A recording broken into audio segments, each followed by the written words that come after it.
I'm Benta. Welcome to another video channel. سلام اومدم با یک ویدیو جدید. اومدم به اسم بابام یه دفترچه قلبی درست کنم. با من همراه باشید. خب بچه‌ها حالا ما بقیه چی نیاز داریم؟ مداد و کاغذ رنگی. حالا اگه شما تو کاغذ رنگی ندارید تو خونه‌هاتون میتونید کاغذ سفید رو رنگش کنید و باز شکلش رو درست کنید. خب بچه‌ها حالا ما این مربع رو اینجور تمام کنیم.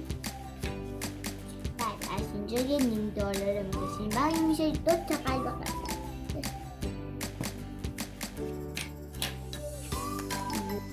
اینو اینجا می‌داریم. نمی‌کشیمش.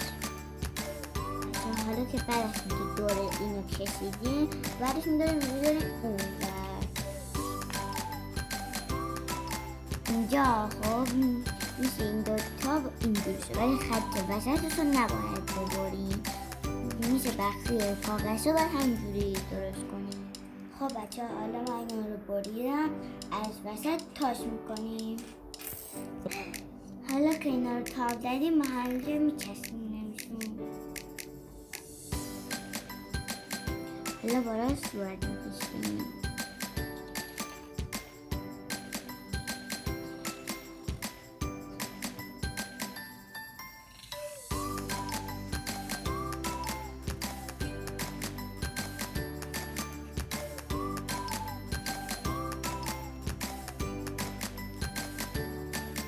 I love you, Dad.